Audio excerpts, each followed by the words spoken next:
الشيطان الرجيم بسم الله الرحمن الرحيم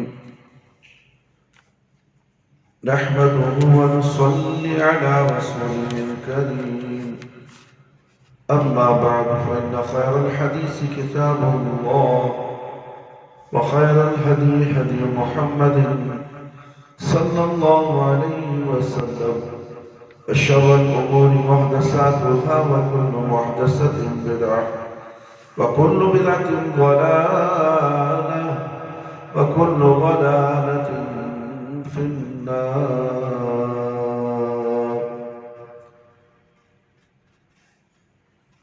أما بعد، اللہ کے احکام کی بے حرمتی کرتے وقت غضبناک ہونے اور اللہ کے دین کی حمایت کرنے کا بیان. کل عشاء میں ہم نے بہت سے قرآن کی آیتیں، ایک حدیث بھی ہم نے آپ کے سامنے پڑھ کر سنائی. اب آئیے باقی احادیث کو آپ کے سامنے پیش کیا جائے گا.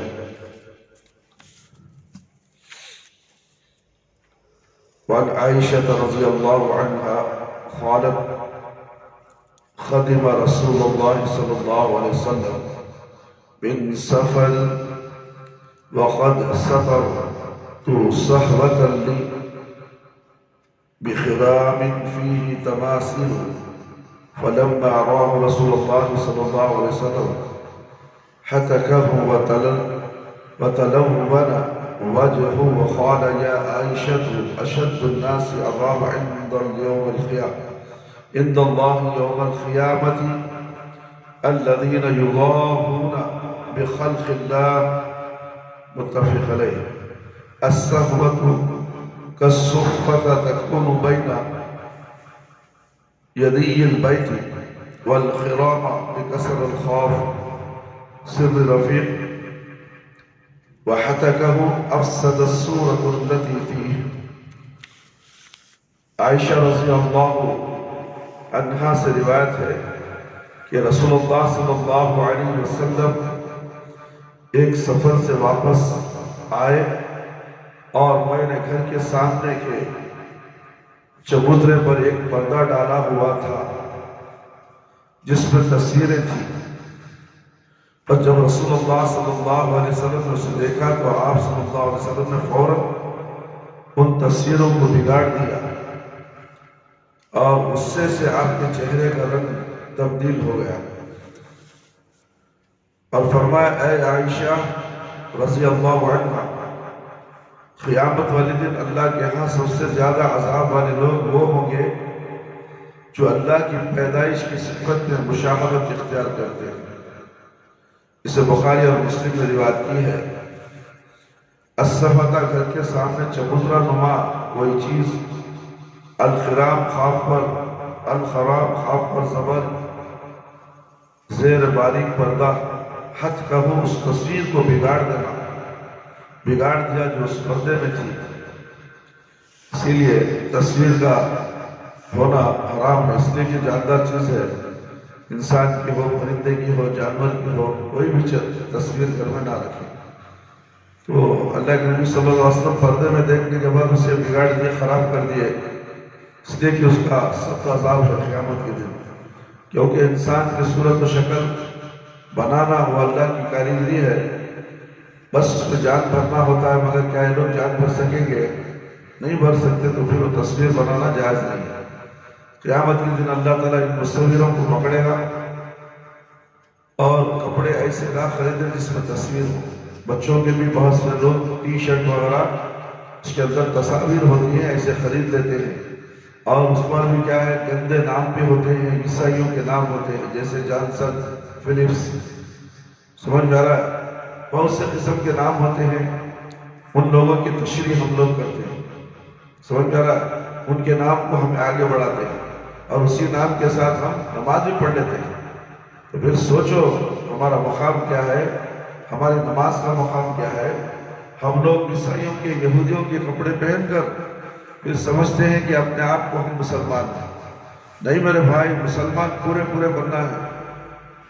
یا ایھا الذین آمنو فی السلم کافہ، اے ایمان والو، اے مسلمانوں، پورے کے پورے اسلام میں داخل ہو جاؤ۔ کہاں پورے کے پورے اسلام میں داخل ہو رہے؟ کوئی ٹی شرٹ پہنتا ہے، نماز پڑھتا ہے، اس میں نماز نہیں ہوتی ٹی شرٹ میں، اس لیے کہ اس کے دھوپر دکھتے ہیں، اس کا ستر دکھتا ہے۔ ٹی شرٹ تو اتنا ہی آتا ہے، جب سجدے کو جاتا ہے تو اس کا دھوپر نظر آتا ہے، فرشتے دیکھتے ہیں تو تھوکتے ہیں اس کے اوپر۔ اللہ اکبر۔ اسی لیے سترہ یہاں تک ہونا چاہیے، سترے کے ساتھ نماز پڑھنا ہے، پیچھے کا سترہ بھی ڈھکا رہے اور سامنے کا حصہ وہ بھی سترہ ڈھکا رہے۔ تو اب بولے تو کیا بولے، فیشن کا زمانہ ہے، بڑے بڑے لکھے پڑھے لکھے لوگ قرآن حدیث کا علم حاصل کرنے داعی کا کام بھی کرتے ہیں، ان کو دیکھو ٹی شرٹ پہن گے، پینٹ پہنیں گے، ٹی شرٹ پہنیں گے۔ اللہ اکبر۔ کیا بتائیں ان کو؟ تو یہاں بتانے کا مقصد کیا ہے؟ تو اللہ کے نبی صلی اللہ علیہ وسلم نے کہا کہ قیامت کے دن بڑا سخت عذاب رکھا گیا ہے۔ میرے بھائی، میرے دوست اور خواتین اسلام، اس میں بھی دینی معاملات میں کوتاہی کرنے پر غصے کے بھرپور اظہار کا جواب ہے۔ تمہیں ڈرانا نہیں بھیجا، نرمی سے بات کرنا۔ کس میں؟ دنیا کے لین دین میں، معاملات میں، دین میں نہیں ہے۔ غصہ کرنے کا حکم ہے۔ اللہ اکبر۔ کیا بتا، اللہ کے حدود کو پامال کرنے کے والے کے اوپر پیار سے بات کریں گے، اس سے تنبیہ کرنا ہے، ضرورت پڑی تو مار بھی سکتے ہیں، غصے سے بات کرو، اسے ڈانٹو، اسے جہنم کی آگ سے بچاؤ۔ مرنے کے بعد کون بچائے گا جہنم کی آگ سے؟ زندہ ہے تو بچاؤ، ڈراؤ اسے۔ کیا یہی ہے؟ دینی معاملات میں کوتاہی کرنے پر غصے کے بھرپور اظہار کا جواز ہے۔ دوسرے تصویر بنانا، گھروں میں لٹکانا، دونوں ہی باتیں ناجائز ہیں۔ اور اکثر گھروں میں کھلونے کے ہو یا کوئی تیل وغیرہ ہو، شیمپو ہو، اس کے اندر لڑکیوں کی تصویر ہوتی ہے۔ شو کیس میں شو، کیا خوبصورت شو کے واسطے رکھتے معلوم، اور ٹوائس، بچوں کے کھلونے، اور بڑے بڑے اس کے اندر وہ گدی میں بنا کر رکھتے ہیں، اس میں شکل و صورت وغیرہ ہوتی ہے۔ تو اللہ کے نبی صلی اللہ علیہ وسلم منع کریں گے، مگر بولو نہیں، بچی ہے نا بھی، بچی کو کھلانے لیا سے اللہ، اس کے اندر شیطان سوار ہو جاتا ہے، اس کھلونے وہ ٹوائس کے اندر وہ اس کے اندر شیطان سوار ہوتا ہے اور بچی کو ستا دے دیتا ہے، اور بچی اس کھلونے کی عاشق بن جاتی ہے، بلکہ اس کے اندر شیطان ہوتا ہے، بچپن سے ہی شیطان اس کے پیچھے لگ جاتا ہے۔ تو یہ لوگ ایسے دیندار گھرانوں میں بھی بچوں کے خاطر وہ موبائل کے اندر واہیات کارٹون کے ذریعے سے کھانا کھلایا جاتا ہے، واہیات کارٹون دکھا دکھا کے اسے کھانا، تو کھانا نہیں کھا رہی ہو، کھانا کھلانے کے طریقے بہت ہیں، کیا وہی طریقہ تھا تمہیں؟ اور بچپن سے جو گھور گھور کو دیکھ رہے، اس کے بعد اس کے دماغ میں، اس کی گھٹی میں وہ کارٹون، وہ سیریل ہے، وہ کچھ بھی ہو، وہ دماغ میں بیٹھ جائے گا۔ ہر کام کے لیے اسے موبائل چاہیے بچپن سے ہی۔ ابھی بچی بولنا سیکھی نہیں ہے اور تم نے اسے کھانے کے بہانے موبائل کے سامنے بٹھا دیا۔ اللہ اکبر۔ کتنا بولے، کیا بولے؟ ان ماؤں کو، ان بوڑھی نانیوں کو سمجھ میں نہیں آتا ہے، بچی ہے، بچہ ہے، بعد میں سب بولتی ہو۔ دماغ کے اندر چھوٹے بچوں کو تم جیسا کرو گے ویسا وہ سیکھنے والے بچے۔ دماغ ایک دم صاف سادے کاغذ کی طرح ہوتا ہے بچوں کا دماغ، جو چاہے لکھ لو تم، تحریر پیوست ہو جاتی ہے۔ تو اس لیے ایسا ہمیں نہیں کرنا چاہیے۔ گھروں میں لٹکانا، دونوں ہی باتیں ناجائز ہیں، اور اگر انہیں تعظیم و تقدیس کے طور پر لٹکائے گا تو اس میں اندیشہ شرک ہے، شرک و کفر ہے۔ علاوہ ازیں علماء راسخین اور محققین کے نزدیک ہر طرح کی تصویر بنانا، رکھنا ناجائز اور حرام ہے، چاہے وہ ہاتھ کی بنی ہوئی ہو یا کیمرے کے ذریعے سے، بشرطے کہ کسی ذی روح جاندار کی ہو۔ غیر ذی روح بے جان کی تصویر بنانا اور رکھنا جائز ہے، جیسے کہ پھول ہے، جھاڑ ہے، یہ سب جاندار نہیں ہے، اس کی تصویر بنا سکتی، اس کی رکھ بھی سکتی، جیسے جمادات اور نباتات وغیرہ کی تصاویر۔ البتہ ناگزیر صورتوں میں بقدر ضرورت تصویر کھینچوانا جائز، یعنی کہ پاسپورٹ کے لیے، کسی ضروری کام کے لیے ہماری تصویر ہمیں کھنچوا سکتے ہیں، جیسے پاسپورٹ، شناختی کارڈ یعنی کہ آئیڈینٹی کارڈ، پین کارڈ، نہ جانے حکومت کے کیا کیا قانون ہیں، اس قانون کے تحت فوٹو پکڑایا جا سکتا ہے ضرورت کے وقت۔ اس قسم کی دیگر ضروریات کے لیے، کیونکہ تصویر کے بغیر یہ چیزیں نہیں بن سکتی، اس میں انسان مجبور ہے، وہ اپنے شوق کی تسکین کے لیے ایسے اسے جائز سمجھ کر نہیں کھنچواتا، بلکہ حکومتی قوانین کی وجہ سے ایسا کرتا ہے، اس لیے اس حد تک تصویر سازی میں امید ہے وہ گنہگار نہیں ہوگا، تاہم اس کے علاوہ اور کسی صورت میں اس کا جواز نہیں ملتا۔ وعنها أن قريشا أهمهم شأن المرأة المخزومية التي صرخت، فقالوا من يكلم فيها رسول الله صلى الله عليه وسلم، فقالوا من يجتري عليه إلى أسامة بن زيد رسول الله صلى الله عليه وسلم، فكلمهم أسامة فقال رسول الله صلى الله عليه وسلم أتشفع في حد من حدود الله تعالى، ثم قام فأخطب ثم قال إنما أهلك من قبلكم أنهم كانوا إذا صرخ فيهم الشريف تركوه، وإذا صرخ فيه الضعيف أقاموا عليه الحد، وأيم الله له أن فاطمة بنت محمد صرخت لقطعت يدها، متفق علیہ۔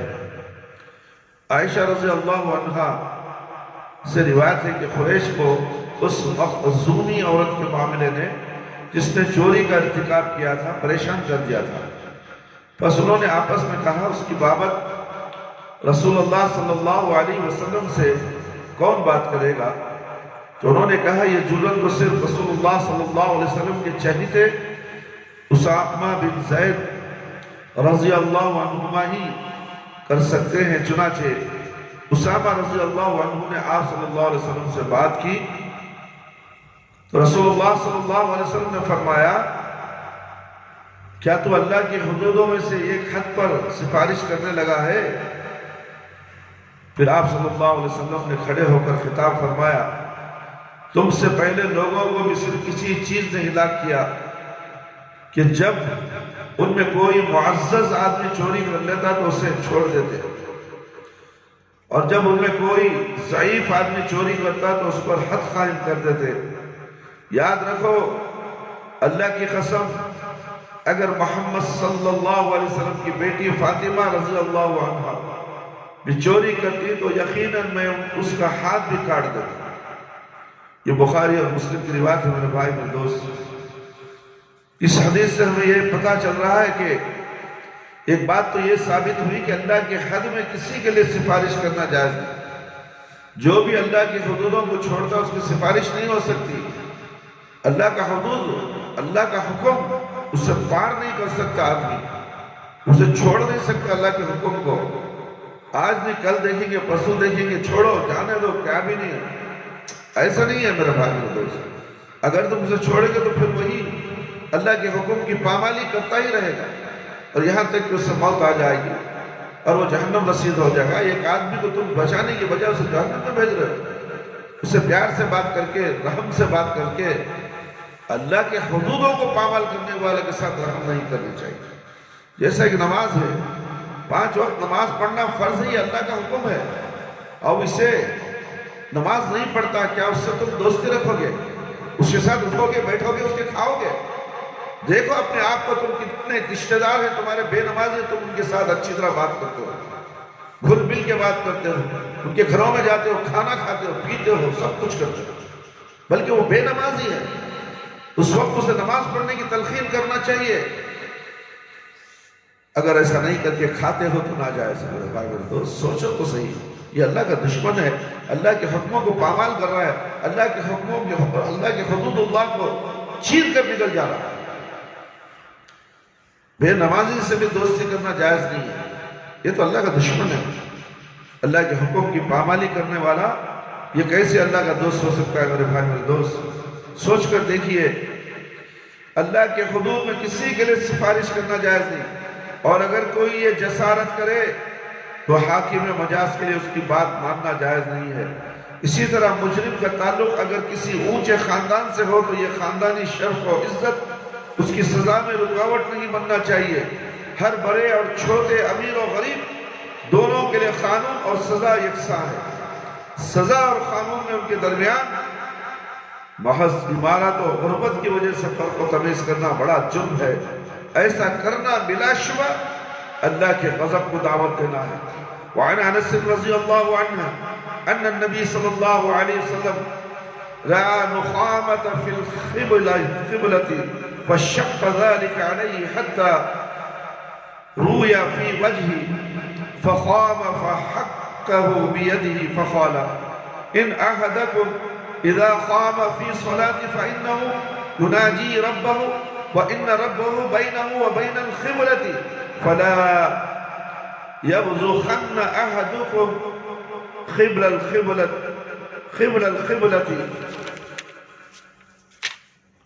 ولكن عن يساره أو تحت خدمه ثم أخذ طرف ردائه فبصق فيه ثم رد بعضه على بعض فقال أو يأخذ أو يفعل هكذا متفق عليه والأمر بالبصاق عن يساره أو تحت خدمه وفيما إذا كان في غير المسجد فأما في المسجد فلا يبصق إلا في صوبه۔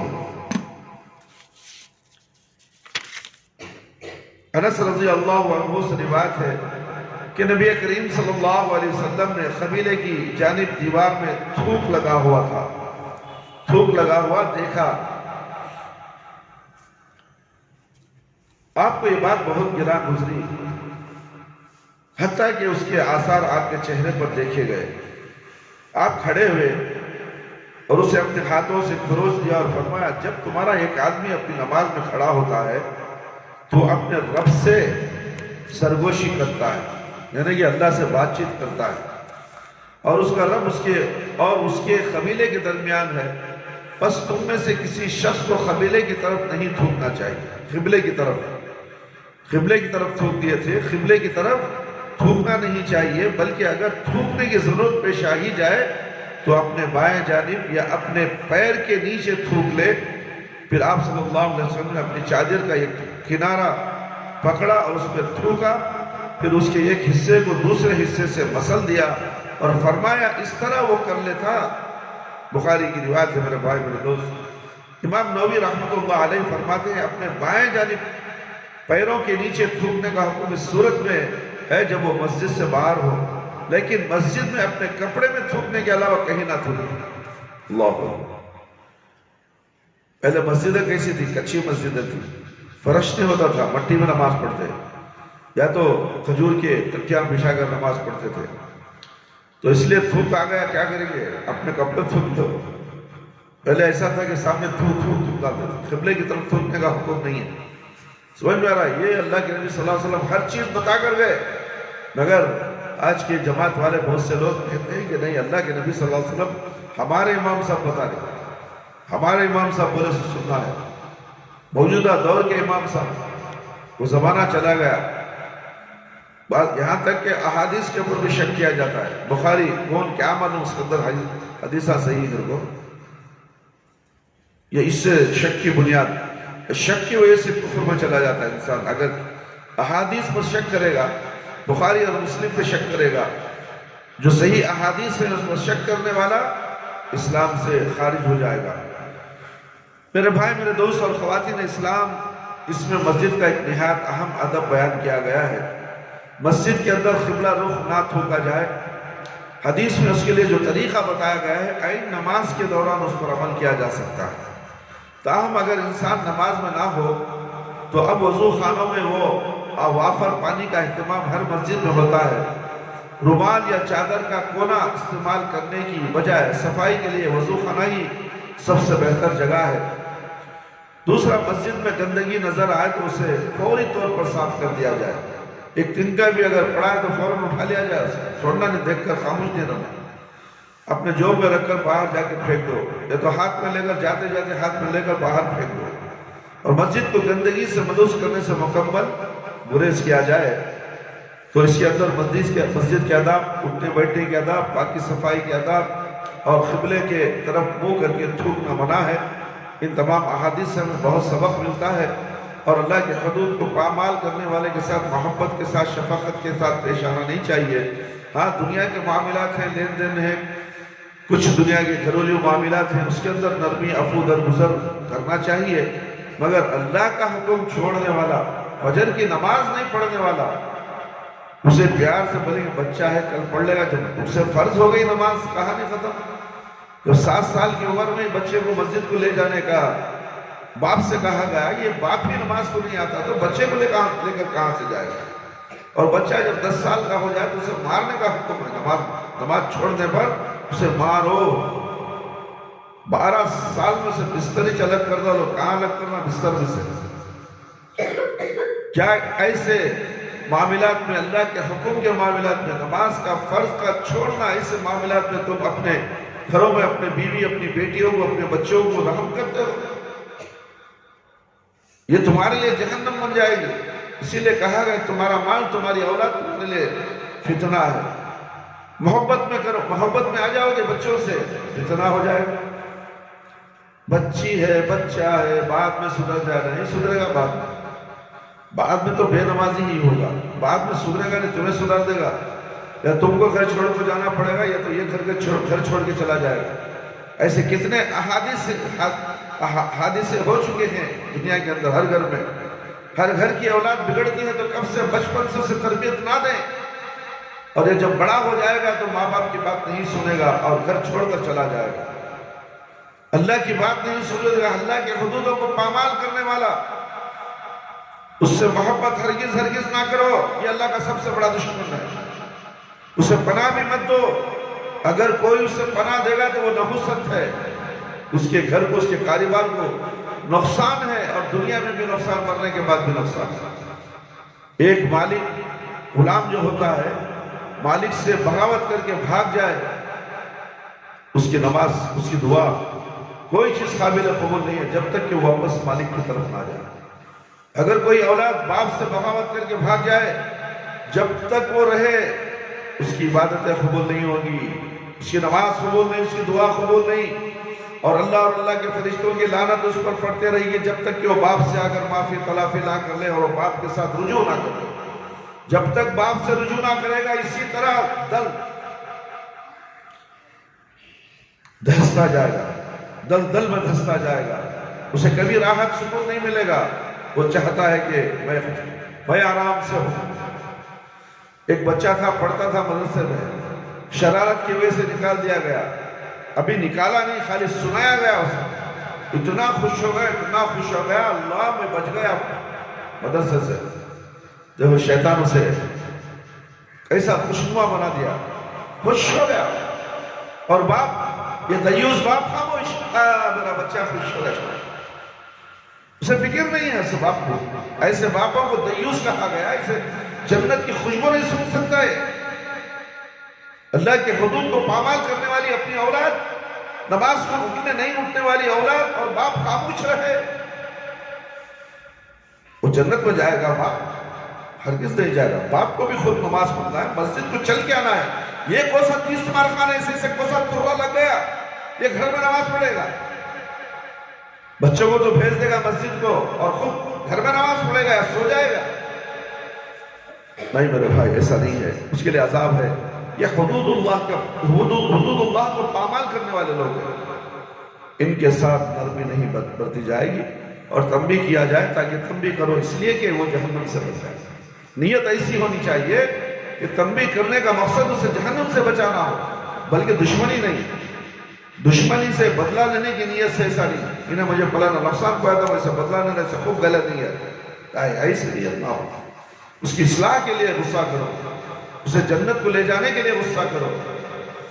تو اللہ رب العالمین سے دعا ہے کہ اللہ تعالیٰ ہم سب کو ان تمام قرآن اور حدیث کی باتیں جو ہم نے آپ کے سامنے پیش کی ہیں سن کر اس پر زیادہ سے زیادہ ہم سب کو قرآن اور حدیث پر عمل کرنے کی اللہ مجھے اور آپ کو توفیق عطا فرمائے۔ اللہ تعالیٰ میرے اور آپ کے صغیرہ کبیرہ گناہوں کی مغفرت فرما دے اور ہم سب کو 5 وقت پابندی کے ساتھ اول وقت میں تکبیر تحریمہ کے ساتھ نماز پڑھنے کی توفیق عطا فرمائے۔ اللہ تعالیٰ میرے اور آپ کے صغیرہ کبیرہ گناہوں کی مغفرت فرما دے۔ اے اللہ شرک سے بچا لے، بدعت سے بچا لے، اللہ ہم سب کو صراط مستقیم پر چلا دے۔ اے اللہ ہمیں سے جو لوگ پریشان حال ہیں ان کی پریشانی کو دور فرما۔ اے اللہ جو لوگ روزی روٹی کے لیے پریشان ہیں اللہ تیرے خزانے سے حلال روزیاں عطا فرما۔ اے اللہ کسی نہ کسی پریشانی میں مبتلا ہے تو اے اللہ اس کا حل عطا فرما۔ اے اللہ اس کا راستہ عطا فرما، اس سے نکلنے مصیبت سے نکلنے کا راستہ عطا فرما میرے پروردگار۔ دشمنوں کو زہر کر دے، دشمنی کی چالوں کو زہر کر دے، حاسدوں کے حسد کو دور فرما۔ اے اللہ جادو کے اثر کو ظاہر کر دے، آسیب کے اثرات کو ظاہر کر دے۔ اے اللہ ان جھوٹے مکار عالموں کو نیست و نابود فرما۔ اے اللہ جو ہر گھر کے اندر گھسے ہوئے ہیں اور ہر گھر کا ایمان برباد کر رہے ہیں، ایسے عاملوں کا اللہ تو ہی جاننے والا ہے ان کے حالات کو۔ اے اللہ ان کا اسی سزا عطا فرما، دنیا میں عبرتناک عذاب ان پہ نازل فرما۔ میرے پروردگار ہم مسلمانوں کو شرک سے بچا لے، بدعت سے بچا لے۔ اے اللہ قبر کے عذاب سے بچا لے، جہنم کی آگ سے بچا لے، قبر کے سوالات بالکل آسان فرما دے، قبر کی تاریکی کو روشنی بدل دے، میدان حشر میں رسوائی سے بچا لے۔ اے اللہ ہمیں موت دے تو ایمان کی حالت میں موت دے، جب ہماری روح ہمارے جسم سے نکلے تو اے اللہ ہماری زبان پر کلمہ لا الہ الا اللہ محمد رسول اللہ جاری رہے۔ ربنا آتنا في الدنيا حسنة وفي الآخرة حسنة وقنا عذاب النار ربنا ظلمنا أنفسنا وإن لم تغفر لنا وترحمنا لنكونن من الخاسرين ربنا تقبل منا إنك أنت السميع العليم وتب علينا إنك أنت التواب الرحيم سبحان ربك رب العزة عما يصفون وسلام على المرسلين والحمد لله رب العالمين يا حي يا قيوم برحمتك أستغيث